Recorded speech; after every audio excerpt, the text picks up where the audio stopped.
Hello viewers, আসসালামু আলাইকুম। Free online স্কুলের পক্ষ থেকে আন্তরিক শুভেচ্ছা ও অভিনন্দন। আমি বৃষ্টি আজ আবার চলে এসেছি অন্য আরও মজাদার দুটি টপিক নিয়ে। যেহেতু আমরা অতি দ্রুত আমাদের সিলেবাস অতি সহজে শেষ করব, তাই একটা করে নয় দুইটা করে প্যাসেজ নিয়ে উপস্থিত হচ্ছি, যেগুলো অনেক ছোট ছোট। তো আজকে আমি যে প্যাসেজগুলো নিয়ে আলোচনা করব সেগুলোর প্রথমটি হচ্ছে ইউনিট 14 লেসন 1, আর এটা হচ্ছে বিউটি, সৌন্দর্য সম্পর্কে। এটার পরে আরেকটা নিয়ে আলোচনা করব, সেটা হচ্ছে ইউনিট 14 লেসন 2, এটা ফক মিউজিক সম্পর্কে। সুতরাং এখন শুরু করা যাক। আশা করব সকলেই মনোযোগ সহকারে ভিডিওটি দেখবেন, আর পরে প্রশ্ন করব, আনসার দেওয়ার চেষ্টা করবেন। শুরু করি। Beauty is easy to appreciate. এখন যে প্যাসেজটা পড়ছি সেটা হচ্ছে ইউনিট 14 লেসন 1, আর এটা বিউটি সম্পর্কে। আমি বোর্ডেও দিয়ে দিয়েছি unit 14 lesson 1। Beauty is easy to appreciate. আর সৌন্দর্যকে প্রশংসা করাটা খুব সহজ, কিন্তু ডিফিকাল্ট টু ডিফাইন, কিন্তু এটার সঠিক অর্থ, সঠিক ব্যাখ্যা নিরূপণ করা খুব কঠিন। আসলে এটা আমরা কখনো ভেবে দেখিনি। আমরা যখন কোনো সুন্দর কিছু দেখি আমরা প্রশংসা করি যে কত সুন্দর জিনিসটি, কিন্তু আমরা কখনো সুন্দর জিনিসটা কি এটাকে কখনো ব্যাখ্যা করে দেখার চেষ্টা করিনি, অথবা এটার সঠিক ব্যাখ্যা হয়তো আমরা জানিও না। অ্যাজ উই লুক অ্যারাউন্ড, যখন আমরা চারিদিকে দেখি, we discover beauty in pleasurable objects and sights. এখানে বলছে উই ডিসকভার, আমরা খুঁজে পাই, আমরা দেখতে পাই বিউটি, সৌন্দর্যকে, ইন প্লিজারেবল অবজেক্টস, আনন্দদায়ক মনোমুগ্ধকর বিষয়গুলোতে, অ্যান্ড সাইটস, এবং দৃশ্যগুলোতে। চারিদিকে আমরা যখন তাকাই অনেক সুন্দর সুন্দর জিনিস দেখতে পাই, সেটাই বলছে। ইন নেচার, কোথায় কোথায় দেখতে পাই? প্রকৃতিতে। অবশ্য আমাদের প্রকৃতিটা সৌন্দর্যে পরিপূর্ণ, অবশ্যই আমরা প্রকৃতিতে সৌন্দর্য দেখতে পাই। In the laughter of children, আমরা শিশুর হাসিতে সৌন্দর্য দেখতে পাই। সেখানে আমরা খুঁজি সৌন্দর্য, কেননা রয়েছে, অবশ্যই রয়েছে। ইনোসেন্ট, শিশুরা অনেক ইনোসেন্ট, এবং তাদের হাসির মধ্যে একটা অন্যরকম সৌন্দর্য রয়েছে, যেটা এমন খুব রেয়ার মানুষ হয়েছে পছন্দ করে না, নেই বললেই চলে। সকলেই শিশুর সেই হাসিটা পছন্দ করে এবং শিশুকেও পছন্দ করে, তো সেটাও একটা সৌন্দর্য। In the kindness of strangers, এবং যখন আগন্তুক কোনো, যেই মানুষগুলোকে আমরা চিনি না, তারা যখন আমাদের প্রতি কোনো সহানুভূতি, সিম্প্যাথি অথবা দয়া দেখায়, আমাদের সাথে সুন্দর আচরণ করে, ভালো করে আমাদের পরিচয় জিজ্ঞেস করে অথবা আমাদের কোনো হেল্প করে, তখন সেখানে আমরা সৌন্দর্য খুঁজে পাই। কেননা যে আমরা অপরিচিত কারো কাছে কোনো কিছু এক্সপেক্ট করি না, যখন কোনো কিছু এক্সপেক্ট ছাড়াই পেয়ে যাই, তখন সেখানে অবশ্যই আমাদের ভালো লাগা কাজ করে এবং আমরা সৌন্দর্যকে খুঁজে পাই। But ask to define, we run into difficulties. আর যদি আমাদেরকে প্রশ্ন করা হয় যে এটার ডিফাইন করার জন্য, এটার ডিফাইন বলতে হচ্ছে এটার সঠিক অর্থ নিরূপণের জন্য, এটা ব্যাখ্যা করার জন্য, তখন আমরা অনেক কঠিন কঠিন পথ অনুসরণ করি, আমরা খুঁজেই পাই না এটার সঠিক সহজ ব্যাখ্যা, কঠিনের দিকে চলে যাই। Does beauty have an independent objective identity? এখানে এখন কোশ্চেন করছে, ডাজ বিউটি হ্যাভ, বিউটির কি রয়েছে, সৌন্দর্যের কি রয়েছে, অ্যান ইন্ডিপেন্ডেন্ট, স্বাধীন, অবজেক্টিভ আইডেন্টিটি, এটার কি কোনো একটা পরিচয় রয়েছে, নির্দিষ্ট কোনো স্বাধীন পরিচয় রয়েছে? ইজ ইট ইউনিভার্সাল, আর এটা কি বৈশ্বিক, পুরো বিশ্ব জুড়ে এটার সঙ্গে এক? Or is it dependent on our sense perceptions, আর এটা কি নির্ভর করে আমাদের সেন্সের, আমাদের যে বুদ্ধিমত্তা রয়েছে, এই আমাদের বোধগম্য যে রয়েছে, এটার উপর কি এটা নির্ভর করে? এখানে তিনটা কোশ্চেন করেছে। একটা করেছে এটার কি স্বাধীন কোনো সংজ্ঞা রয়েছে, আর এটাতে পুরো বিশ্ব জুড়ে এটার সংজ্ঞা কি এক? আবারও বলছে যে এটা আমাদের বোধগম্যর সাথে কি এটা ডিপেন্ডেন্ট, নির্ভরযোগ্য? Does it lie in the eye of the beholder, আর এটা কি প্রশংসাকারীর দর্শকের চোখে অবস্থান মিথ্যা প্রকাশ করে? Does it lie? এটা কি মিথ্যা? In the eye of the beholder, দর্শকের চোখে। আবার বলছে উই আস্ক আওয়ারসেলভস, এগুলো আমরা নিজেদেরকে প্রশ্ন করি।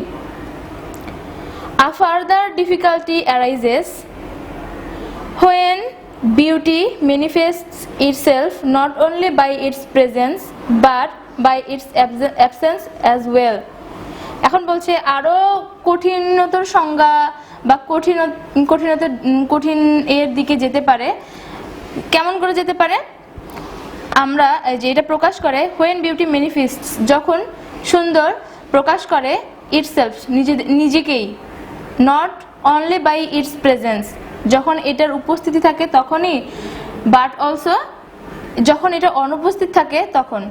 কোনো সুন্দর জিনিস সুন্দরী, সেটা আমাদের চোখের সামনে থাক অথবা নাই থাক, সুন্দরের প্রশংসা অবশ্যই আসবে, আর সুন্দর জিনিস অবশ্য সবসময় সুন্দর থাকবে, সেটা presence or absence doesn't matter.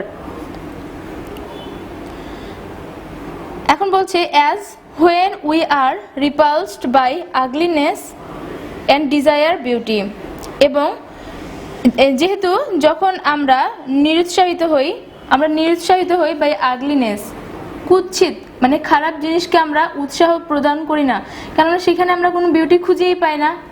And desire, এবং আমরা কামনা করি বিউটি, সৌন্দর্যকে। সকলেই সুন্দরকে ভালোবাসে, এবং যখন সেখানে কোনো তাদের চোখের সামনে আগলিনেস থাকে সেটাকে আমরা নিরুৎসাহ করি, সেটাকে আমরা ঘৃণা করি, এবং সেখানে আমরা কামনা করি সৌন্দর্যকে। বাট কিন্তু then ugliness has as much as place in our lives as beauty.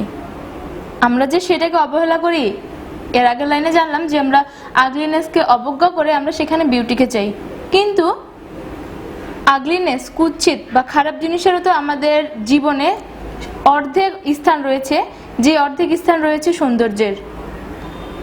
আবারও বলছি বাট কিন্তু then ugliness has as much as, আবার বলি বাট কিন্তু দেন আগলিনেস হ্যাজ, আর কুৎসিত যে বিষয়গুলো সেগুলো রয়েছে as much a place in our lives, আমাদের জীবনে ততটুকুই অংশ as beauty, সৌন্দর্যের যতটুকু অংশ রয়েছে। or maybe more, অথবা এর থেকে বেশিও হতে পারে, যে অর্ধেক অংশ রয়েছে তা না, দেখা যাবে আমাদের জীবনে কুৎসিত যে বিষয়গুলো সেটার অংশ আরো বেশি। as when there is widespread hunger and injustice in a society, আর এটা তখনই এটার বিস্তার দেখা যায় যখন আমাদের সমাজের মধ্যে অন্যায় দেখা যায় এবং হাঙ্গার, ক্ষুধা দেখা দেয়। ফিলোসোফার্স হ্যাভ টোল্ড আস, আর দার্শনিকরা আমাদের বলেছেন দ্যাট যে beauty is an important part of life, আর এই সৌন্দর্য আমাদের জীবনের অনেক গুরুত্বপূর্ণ একটা অংশ। বাট কিন্তু isn't ugliness a part of life to, কিন্তু কুৎসিত যে বিষয়টা সেটা কি আমাদের জীবনের অংশ নয়? এটা বলেছে দার্শনিকরা।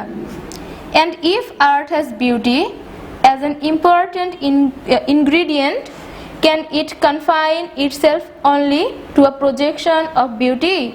এখন বলছে if art has beauty, যদি কলার সৌন্দর্য থাকে as an important ingredient, একটা গুরুত্বপূর্ণ উপাদান হিসেবে, can it confine, এটা কি সীমাবদ্ধ itself, নিজের মধ্যেই, only to a projection, অভিক্ষেপণ of beauty, সৌন্দর্যের। Can art ignore what is not beautiful?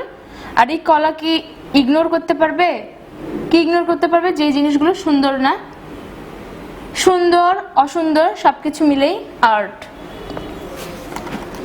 Poets and artists have provided an answer by incorporating both into their work. এখন বলছে যে poets, কবিরা যারা কবিতা লিখে সকল বিষয় নেচারের সকল বিষয় নিয়ে, এবং তাদের চারিদিকে সব বিষয় যেগুলো একটা কমন নর্মাল মানুষ দেখতে পায় না, সেগুলো কবিরা দেখতে পায়, সেগুলো নিয়ে তারা বিশ্লেষণ করে এবং অনেক চমৎকার লিখে আমাদেরকে উপহার দেয়। তো তো বলছে poets and artists have provided an answer, আর তারা প্রদান করেছে একটা আনসার বাই ইনকর্পোরেটিং, সংযুক্ত করে, both into their work.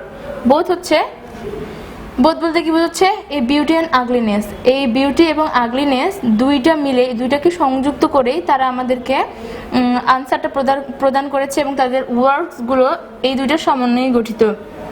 In doing so, আর এটা করার মাধ্যমে they have often tied beauty to truth and justice, আর এটার মাধ্যমে তারা অনেক সময় চেষ্টা করেছে টাইট, বেঁধে রাখতে, বিউটি, সৌন্দর্যকে, টু ট্রুথ অ্যান্ড জাস্টিস, সত্য এবং ন্যায় দ্বারা, সো দ্যাট, যাতে করে, হোয়াট ইজ নট বিউটিফুল, যেটা সুন্দর নয়, assumes a tolerable proportion as something that represents some truth about life. এখানে বলছে যে সো দ্যাট, যাতে করে, হোয়াট ইজ নট বিউটিফুল, যেটা সুন্দর নয়, অ্যাজিউমস আর টলারেবল প্রপোর্শন, আর এটা মনে করা হয় একটা সহ্যনীয় অংশ, এবং অ্যাজ সামথিং দ্যাট রিপ্রেজেন্টস, আর যেটা রিপ্রেজেন্ট করে, উপস্থাপন করে, সাম ট্রুথ অ্যাবাউট লাইফ, জীবনের, represent some truth about life, আর এটা সত্য সম্পর্কে, জীবনকে রিপ্রেজেন্ট করে, উপস্থাপন করে। জন কিট, ইনি একজন রোমান্টিক কবি, দ্য রোমান্টিক পয়েট, তিনি একজন রোমান্টিক কবি। রড ইন হি সেলিব্রেটেড, আর তিনি তার বিখ্যাত কবিতার মধ্যে লিখেছেন, আর কবিতাটার নাম হচ্ছে ode on a Grecian urn. এটা একটা অনেক বড় পাত্র, মাটির যে পাত্রগুলো ব্যবহার করা হতো ছাই রাখার জন্য এনশিয়েন্ট, প্রাচীন সময়ে, সেই আর্ন সম্পর্কে তিনি বর্ণনা করে করে লিখেছেন। আমরা তো রাস্তাঘাটে অনেক আর্ন দেখতে পাই অথবা বাসায় দেখতে পাই, কিন্তু কখনো তো আমরা কবিতা লেখার কথা ভাবি না, কিন্তু এদের মেন্টালিটি আলাদা, এদের সব ব্রেন ডিফারেন্টভাবে ওয়ার্ক করে, তাই তারা সামান্য একটা বিষয়কেও, তুচ্ছ একটা বিষয়কেও অনেক সুন্দর করে উপস্থাপন করে। তো এখানে তিনি ode on a Grecian urn, John Keats বলেছে, beauty is truth, truth is beauty. এই কবিতাটা যখন তিনি লিখেন, তার একটা লাইনের মধ্যে রয়েছে, beauty is truth, truth is beauty, সুন্দরী সত্য, সত্যই সুন্দর। এখানে আমার ব্যাখ্যা দেওয়া আছে এটার, by which he means that, আর এটার মানে দ্বারা তিনি বুঝিয়েছেন যে, even if it's not pleasant, যদিও এটা আনন্দদায়ক নয়, becomes beautiful at a higher level, আর এটা সুন্দর হয়ে যায় অনেক উচ্চ মাত্রায়। সিমিলারলি, ঠিক একইভাবে, what is beautiful for ever remains true, আর যে জিনিসটা সুন্দর সবসময় সেটা সত্য। অ্যানাদার মিনিং, আরেকটা অর্থ, ইন দ্য কনটেক্সট, এই প্রসঙ্গেই, অফ দ্য গ্রিসিয়ান আর্ন, আর গ্রিসিয়ান আর্নের অ্যান আর্ট অবজেক্ট, আর এটা একটা কলা। Is that truth is a condition of art, আর কেননা এখানে বলছে যে, আর আর্টই হচ্ছে কলায় সত্যর একটা শর্ত। তিনটা জিনিস এখানে সংমিশ্রণ হয়ে গেল, কি কি? ট্রুথ, বিউটি অ্যান্ড আর্ট, আর এইগুলো সবগুলো হচ্ছে সুন্দর। Poetry in every language celebrates beauty and truth. Poetry, কবিতা, ইন এভরি ল্যাঙ্গুয়েজ, প্রত্যেকটা ভাষাতে এই যে কবিতাগুলো লেখা হয়, হয় না? শুধু কি ইংলিশ কবিতা রয়েছে, বাংলা কবিতা রয়েছে, তারপর অ্যারাবিক কবিতা রয়েছে, এবং যত ভাষা রয়েছে সকলেই তাদের নিজের ভাষা দিয়েই কবিতা লিখেন। তো বলছে পোয়েট্রি ইন এভরি ল্যাঙ্গুয়েজ, আর এই কবিতাগুলো প্রত্যেক ভাষারই সেলিব্রেটস, উদযাপন করে, বিউটি অ্যান্ড ট্রুথ, কি করে? সত্য এবং সুন্দরকে। সো ডাজ আর্ট, আর কলাও তো তাই, কলাও তো তাই করে। Here are two poems from two different times, আর এখানে দুটো কবিতার কথা বলা হচ্ছে, দুই ডিফারেন্ট সময়ের। এটা দুইটা ডিফারেন্ট সময়ের কথা বলা হচ্ছে কেননা এটা প্রমাণ করার জন্য যে আলাদা আলাদা কবিতার মধ্যে যে আর্টটা, যে বিউটিটা আর প্রকাশ পায়, সেটা মানে ব্যাখ্যা করার জন্য বা সেটা প্রমাণ করার জন্য।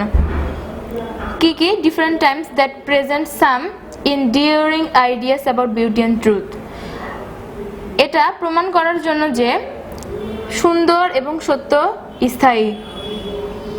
অতীতে ছিল বর্তমানে নেই এরকমটা নয়, এটা সবসময়ের জন্যই স্থায়ী, সত্য এবং সুন্দর।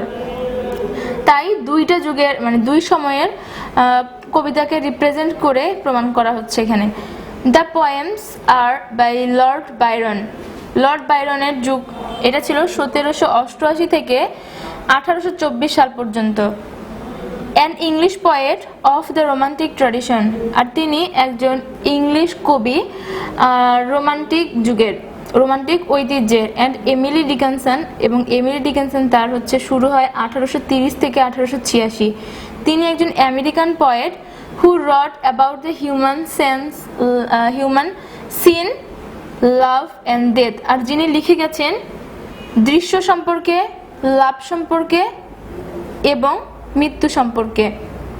তো এখানে যুগের পর যুগ এই সুন্দরকে নিয়েই কাজ বহাল চলছে, এবং এমনটা নয় যে আমাদের জীবনে কুৎসিতের কোনো অবস্থান নেই। আমাদের জীবনে যেমন ভালোর অবস্থান রয়েছে, তার অর্ধেক পরিমাণ রয়েছে খারাপ। দুইটা মিলেই জীবন, এবং প্রত্যেকটা কলাও। তো এখানে এটাই বোঝাতে চেয়েছিল। এরপরে আমরা আরেকটা লেসন শুরু করব। সেখানে কত লেসন? Unit 14 lesson 2। আবার বলছি, ইউনিট 14 লেসন 2, এটা ফক মিউজিক সম্পর্কে। এখন কথা হচ্ছে ফক মিউজিক কি? ফক মিউজিক সম্পর্কে আমরা কি জানি? ফক মিউজিক হচ্ছে লোকসঙ্গীত। এখানে বলছে folk music consists of songs and music of a community that are uninfluenced by any sophisticated musical rules or any standard music styles। এখানে বলা হচ্ছে যে ফক মিউজিক কনসিস্টস, আর ফক মিউজিক এই লোকসঙ্গীত এর মধ্যে নিহিত রয়েছে সংস অ্যান্ড মিউজিকস, গান এবং সঙ্গীত, অফ আ কমিউনিটি একটি সম্প্রদায়ের, দ্যাট আর আনইনফ্লুয়েন্সড আর এগুলো হচ্ছে প্রভাব মুক্ত। কিসের প্রভাব মুক্ত? বাই এনি সফিস্টিকেটেড অভিজাত মিউজিক্যাল রুলস, সঙ্গীতের যে নিয়ম কানুন রয়েছে সেগুলো মুক্ত, or any standard music styles অথবা যে কোনো ধরনের গানের যে ধরন রয়েছে সেইগুলো মুক্ত। এখানে বোঝাচ্ছে যে ফক মিউজিক একটা সম্প্রদায়ের গান, যেটা তারা নিজেরাই করে থাকে, নিজেদের অনুভূতি, নিজেদের ভাব প্রকাশ করার জন্য। এরা মুক্ত থাকে যে কোনো ধরনের যে নিয়ম কানুন রয়েছে সঙ্গীতের, সেই নিয়ম কানুন মুক্ত। এটা একেবারে নিজের, সেই সম্প্রদায়ের নিজের একেবারে। Bangladesh has a heritage of rich folk music. এখন বলছে বাংলাদেশের একটা ঐতিহ্য রয়েছে, হেরিটেজ মিন্স ঐতিহ্য, অফ রিচ ফক মিউজিক এই সমৃদ্ধশালী লোকসঙ্গীতের, which includes both religious and secular songs. আর এটা কিসের অন্তর্ভুক্ত? রিলিজিয়াস ধর্মীয় এবং সেকুলার মানে পার্থিব। এই লোকসঙ্গীতগুলোর ধরন দুটার কথা এখানে বলা হচ্ছে, একটা হচ্ছে ধর্মীয় থাকে, আবার পার্থিবও থাকে। পার্থিব হচ্ছে এই ইহজগতের, আর ধর্মীয় হচ্ছে religious. Folk music may be described as that type of ancient music which springs from the heart of a community based on their natural style of expression and influenced by the rules of classical music and modern popular songs। এখানে বলছে folk music may be described, আর এই লোকসঙ্গীতকে বর্ণনা করা যেতে পারে as that type of ancient music, সেই প্রাচীন গানগুলোর মতো করে, which springs from the heart, আর যেগুলো বের হয়ে আসে, উত্তোলিত হয় the heart of a community একটি সম্প্রদায়ের হৃদয় থেকে, একটা মানুষের হৃদয় থেকে, মানুষের মনের আবেগগুলো বের হয়ে আসে গান হিসেবে, based on their natural style. আর এগুলো কিসের উপর ভিত্তি করে, নির্ভর করে কিসের উপর? ন্যাচারাল স্টাইল, প্রাকৃতিক যে তাদের স্টাইলটা রয়েছে, ধরনটা রয়েছে তেমন করে, অফ এক্সপ্রেশন তাদের প্রকাশভঙ্গির, প্রাকৃতিক প্রকাশভঙ্গির মাধ্যমে এটা বের হয়ে আসে, of influenced by the rules of classical music. আর এটা প্রভাব মুক্ত থাকে সেই নিয়ম কানুনের, জটিল ক্লাসিক্যাল আগের যে জটিল নিয়ম কানুনগুলো ছিল গানের সেগুলো থেকে প্রভাব মুক্ত অ্যান্ড মডার্ন পপুলার সংস এবং আধুনিক যে গানগুলো রয়েছে এগুলোরও কিছু আলাদা নিয়ম কানুন রয়েছে, এগুলো থেকেও মুক্ত। Any mode or form created by the combination of tone, voice and dance may be described as music. এখন বলছে any mode or form যে কোনো ধরন created by the combination আর এটা তৈরি করা হয় একটা সংমিশ্রণে of tune, সুর, টিউন, ভয়েস অ্যান্ড ড্যান্স। আর এটার মধ্যে থাকতে পারে সুর থাকবে, ছন্দ থাকবে এবং নাচ থাকবে, may be described as music. আর এটাকে বর্ণনা করা যেতে পারে গান হিসেবে, সঙ্গীত হিসেবে। Thus the combination of folk song, আর এভাবেই একটা যে সংমিশ্রণ রয়েছে লোকসঙ্গীতের, ফক ড্যান্স আর এই লোকনৃত্য অ্যান্ড ফক টিউন এবং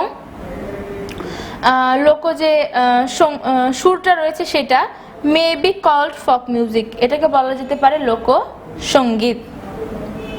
ফর এক্সাম্পল, উদাহরণস্বরূপ, Baul songs are a combination of tune, music and dance. আর এই যে বাউল সঙ্গীতটা যে রয়েছে সেটা কিসের কিসের সমন্বয়ে গঠিত? Tune, music and dance. ফক music has the following characteristics. এখন ফক মিউজিকের যে বৈশিষ্ট্যগুলো রয়েছে সেগুলো নিচে দেওয়া হলো, সেগুলো এখন পড়ব। 1 নম্বরে রয়েছে it's composed by rural folk on the basis of ancient rules transmitted orally। এখানে বলছে it is composed, আর এটা লেখা হয়ে থাকে by rural folk, গ্রামীণ লোক দ্বারা, লোক মানে গ্রামের যে লোক ব্যক্তি রয়েছে তাদের দ্বারা, on the basis of ancient rules, আর এটা ভিত্তি করে প্রাচীন যে নিয়ম কানুন রয়েছে সেগুলোর দ্বারা, ট্রান্সমিটেড ওরালি, আর এগুলোর কোনো লিখিত ধরন ছিল না, মুখে মুখেই চলে আসছিল, সেই নিয়ম কানুন দ্বারা এগুলো ভিত্তি করে। This ancient rules of music have not been influenced by classical or modern music. These ancient rules, আর এই যে প্রাচীন নিয়ম কানুনগুলো রয়েছে, have not been influenced, আর এগুলো প্রভাবিত হয়নি by classical, জটিল or modern music, আধুনিক সঙ্গীত দ্বারা।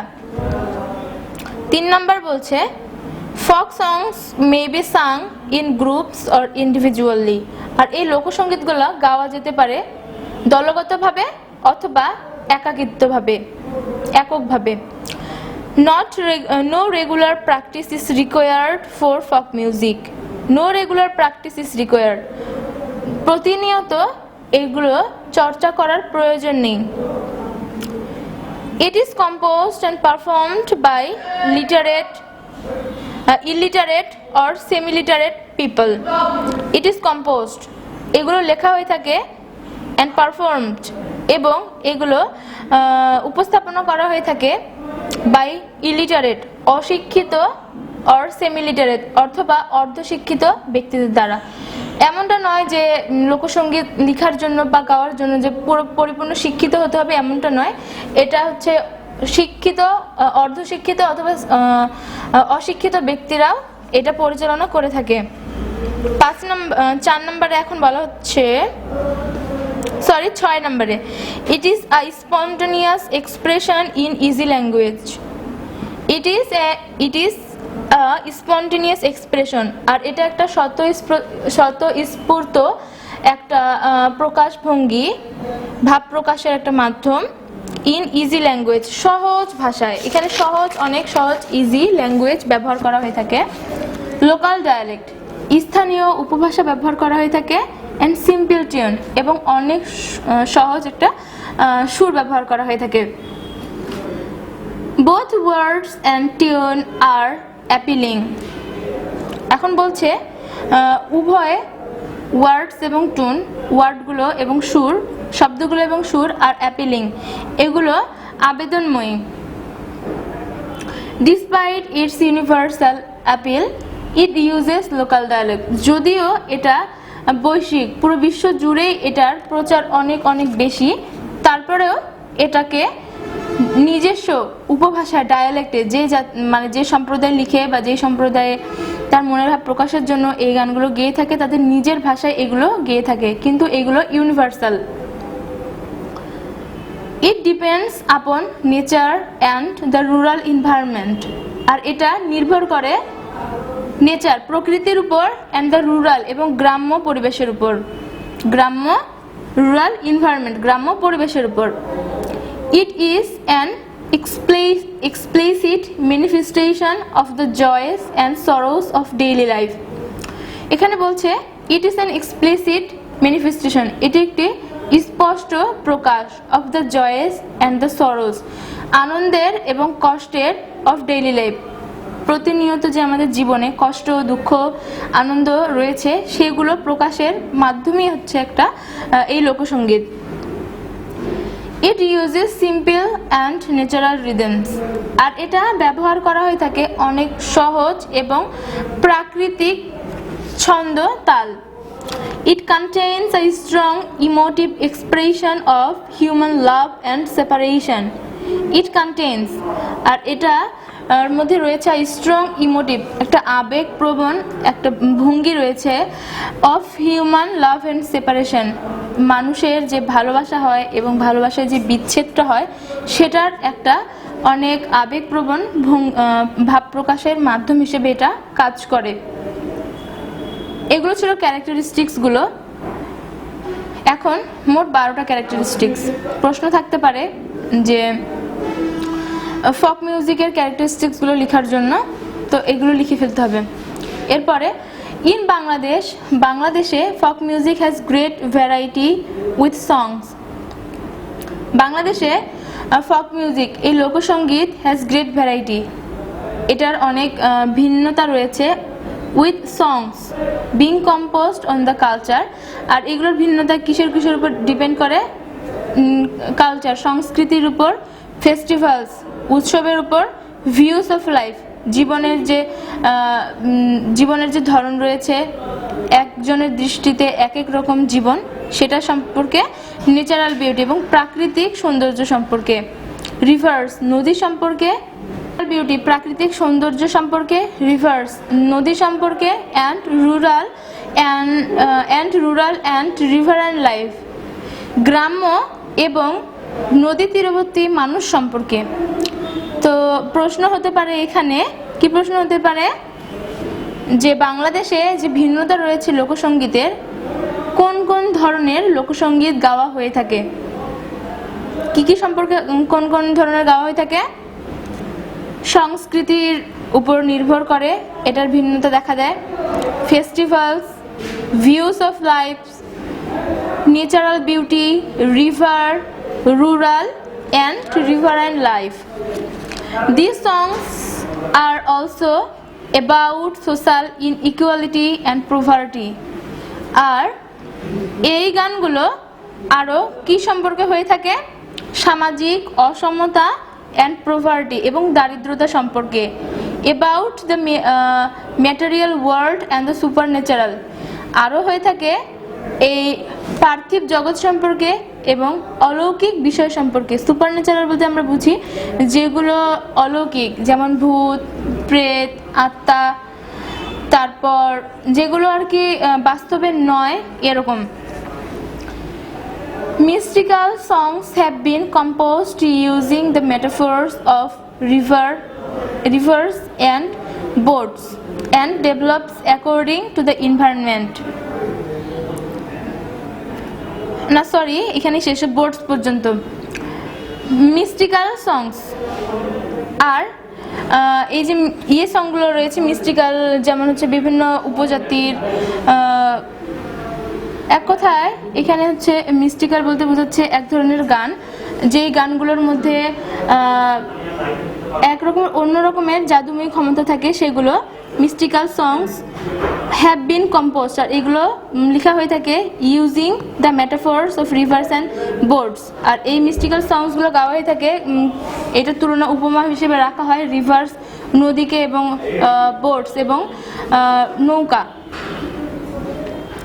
Since the country is basically riverine, আর যেহেতু এই দেশটি আমাদের রিভারেন্ট নদী তীরবর্তী, the Bhatiali forms an important genre of folk music. আর এই ভাটিয়ালির একটা ধরন আছে গানের, এটা একটা গুরুত্বপূর্ণ লোকসঙ্গীতের অংশ। Folk music is formed and develops according to the environment. আর এই লোকসঙ্গীত ইজ ফর্মড গঠন করা হয়ে থাকে, অ্যান্ড ডেভেলপড গঠন করা হয়ে থাকে, এবং ইজ ফর্মস অ্যান্ড ডেভেলপস এবং এটাকে উন্নত করা হয়, ডেভেলপ করা হয় অ্যাকর্ডিং টু দ্য এনভায়রনমেন্ট। আর এটা কি অনুসারে? পরিবেশ অনুসারে। Differences in the natural environment are reflected in the people of the different religions. আর এই যে ভিন্নতা দেখা দেয় ইন দ্য ন্যাচারাল এনভায়রনমেন্ট, প্রাকৃতিক পরিবেশে, আর রিফ্লেক্টেড আর এগুলো প্রতিফলিত হয় in the people of different regions, বিভিন্ন অঞ্চলের মানুষের উপর। The dialects to vary across the different regions. আর ভিন্ন ভিন্ন অঞ্চল থাকলে তাদের ভিন্ন ভিন্ন আঞ্চলিক ভাষাও রয়েছে, সেটা বলছে দ্য ডায়ালেক্টস টু ভেরি। আর এই উপভাষাগুলোও ভিন্ন হয়ে থাকে অ্যাক্রস দ্য ডিফারেন্ট রিজিয়ন্স, ভিন্ন ভিন্ন অঞ্চলের উপর। বাংলাদেশি ফক মিউজিক দেয়ারফর, সুতরাং বাংলাদেশে যে লোকসঙ্গীত রয়েছে varies from region to region, এটা অঞ্চল ভিত্তিক, মানে এক অঞ্চল থেকে আরেক অঞ্চল এই ধরনের হয়ে থাকে এই লোকসঙ্গীতগুলো। Thus, there are the northern Bhawaiya, the eastern Bhatiali, and the southwestern Baul songs. আর এভাবেই এইগুলো হচ্ছে নর্দার্ন ভাওয়াইয়া, পশ্চিম অঞ্চলের যে ভাওয়াইয়া গানগুলো সেগুলো, ইস্টার্ন পূর্বাঞ্চলের ভাটিয়ালি, অ্যান্ড সাউথ ওয়েস্টার্ন দক্ষিণ পশ্চিমের যে বাউল গান রয়েছে সেগুলো। The culture and the lifestyle of the different tribes have also influenced folk music. আর এই যে সংস্কৃতি রয়েছে, the culture and the lifestyle, সংস্কৃতি এবং জীবন যাপনের যে ধরন রয়েছে of the different tribes, বিভিন্ন উপজাতির, have also influenced folk music, আর এগুলো প্রভাবিত করেছে লোকসঙ্গীতকে। Tribes like the Shantal, আর যে উপজাতিগুলোর কথা বলা হচ্ছে সেগুলো কি কি হতে পারে? শান্টাল, Santhal, Garo, Hajong, Chakma, Manipuri, Tripuri, Marma, etc. have interacted with ethnic Bengali culture and lifestyle over the years. আর এরা have interacted, এরা প্রতিক্রিয়া করছে with ethnic Bengali, জাতিগত বাঙালিদের কালচারের সাথে, and lifestyle, তাদের সংস্কৃতি এবং তাদের জীবন ধারণের পদ্ধতি সম্পর্কে over the years, বছরের পর বছর। The interaction has been clearly reflected in the richness of folk music. আর এই প্রতিক্রিয়া have been clearly reflected, আর এটা প্রতিফলিত হয়ে থাকে in the richness of folk music, লোকসঙ্গীতের যে সমৃদ্ধশীলতা রয়েছে এখানে প্রকাশ পেয়ে থাকে। folk songs may be sung individually or in chorus, আর এই লোকসঙ্গীতগুলো গাওয়া হয়ে থাকে একাকিত্বভাবে or in chorus, chorus হচ্ছে দলগতভাবে। folk songs sung individually include, আর যে লোকসঙ্গীতগুলো একা ইন্ডিভিজুয়ালি গাওয়া হয়ে থাকে সেগুলো হচ্ছে বাউল, ভাটিয়ালি, Murshidi and মারফতি। while songs sung in the chorus include, আর যেগুলো দলগতভাবে গাওয়া হয়ে থাকে সেগুলো হচ্ছে কবিগান, লেটো, অ্যালকাপ অ্যান্ড গম্ভীরা। এখন এখানেও প্রশ্ন আছে যে ইন্ডিভিজুয়ালি গাওয়া কিছু লোকসঙ্গীতের নাম বলার জন্য বলা হতে পারে, আবার বলা হতে পারে যে দলগতভাবে কোন লোকসঙ্গীতগুলো গাওয়া হয়ে থাকে সেগুলো প্রশ্নে আসতে পারে। পরে দেখি some songs are regional in character but others are common to both Bangladesh and West Bengal. বলছে কিছু কিছু গান রয়েছে যেগুলো আঞ্চলিক, আবার কিছু কিছু গান রয়েছে যেগুলো দুই দিকেই মানে ইউজেবল, যেমন হচ্ছে বাংলাদেশে প্লাস ওয়েস্ট বেঙ্গল পশ্চিম বঙ্গ। এখন similarly some songs belong distinctively to one religious community, Hindu or মুসলিম। আর এভাবে আবার কিছু কিছু গান রয়েছে সেগুলো হচ্ছে ডিপেন্ড করে রিলিজিয়াস কমিউনিটি, ধর্মীয় সম্প্রদায়ের, যেমন মুসলিম এবং হিন্দু। মুসলমানের গানগুলো একটু ডিফারেন্ট, হিন্দুর গানগুলো একটু ডিফারেন্ট, এভাবেও মানে ভ্যারি করে। আদার্স ক্রস রিলিজিয়াস বাউন্ডারিজ, আর বাকি যে গানগুলো রয়েছে সেগুলো ধর্মীয় যে একটা সীমা রয়েছে সেই সীমা থেকে বের হয়ে এসেছে। সাম সংস বিলং এক্সক্লুসিভলি, আর কিছু কিছু গান রয়েছে সেগুলো এক্সক্লুসিভলি কেবলমাত্র টু ম্যান, শুধু পুরুষদের জন্য, others to man, others to women, এবং বাকিরা কাদের জন্য, বাকি গানগুলো মহিলাদের জন্য, শুধু সেগুলো মহিলারাই গেয়ে থাকে। While some are sung by both man and women, এবং এমনও কিছু গান রয়েছে সেগুলো নারী পুরুষ উভয়ে গেয়ে থাকে। দাস এভাবেই only women compose and sing. এখানে বলছে এখন এমন কিছু কিছু গান রয়েছে যেই গানগুলো শুধু মহিলারাই লিখে এবং মহিলারাই গেয়ে থাকে, সেগুলো হচ্ছে ব্রত গান অ্যান্ড মেয়েলি গীত, এবং মেয়েলি গীত মেয়েরা লিখে থাকে প্লাস বলেও থাকে। But both men and women participate in the roof beating songs, আর নারী পুরুষ উভয়ই অংশগ্রহণ থাকে, রুফ বিটিং যে গানগুলো রয়েছে সেগুলোতে অংশগ্রহণ করে থাকে। That are sung while beating down and farming rooftops, আর এভাবেই তাদের সুরের উত্তাল পাতাল হয়, নারী পুরুষের সুরের উত্তাল পাতাল হয়ে সেই গানগুলো সম্পন্ন করা হয়। তো এই প্যাসেজটা অনেক ইম্পর্টেন্ট ছিল লোকসঙ্গীত সম্পর্কে, এবং লোকসঙ্গীতের ক্যারেক্টারিস্টিক্সগুলো আমরা পেলাম। এখানে আমরা পেয়েছি কোন কোন ধরনের লোকসঙ্গীতগুলো থাকে এবং কে কে এই লোকসঙ্গীতগুলো গাইতে পারবে, এবং কোন কোন গানগুলো শুধু পুরুষরা গাবে, কোন কোন গানগুলো শুধু মহিলারা গাবে, কোন কোন গানগুলো নারী পুরুষ একত্রে গাবে, এবং কোন গানগুলো ইন্ডিভিজুয়ালি একা কিভাবে গাওয়া যায়, এবং কোন গানগুলো নারী পুরুষ দলগতভাবে গাওয়া যেতে পারে। তো আশা করি বোঝা গেছে। আর কিছু ট্রাইবসের কথা বলা হয়েছিল, সেই ট্রাইবসগুলো কি কি? গারো, সাঁওতাল, হাজং, মণিপুরি, আরও এরকম রয়েছে। আর এটা ডিপেন্ড করে রিলিজিয়ন, যেমন হচ্ছে ধর্মের উপরও ডিপেন্ড করবে, আবার অঞ্চল রিজিয়ন আঞ্চলিকতার উপরও ডিপেন্ড করে। যদিও ফক মিউজিক ইউনিভার্সাল, প্রশ্ন থাকতে পারে যে ফক মিউজিক কোন ধরনের, এটা হচ্ছে লোকাল নাকি ইউনিভার্সাল? অবশ্যই ইউনিভার্সাল।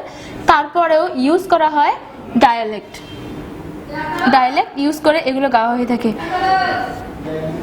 আশা করি বোঝা গেছে, এবং অনেক অনেক অনেক ধন্যবাদ মনোযোগ সহকারে ক্লাসটা করার জন্য। ভালো থাকবেন, সুস্থ থাকবেন। নেক্সটে আরও একটি টপিক নিয়ে চলে আসছি আপনাদের সামনে। ততদিন পর্যন্ত সুস্থ থাকুন, আর আপনাদের শুভকামনা করছি। টিল দেন, আল্লাহ হাফেজ।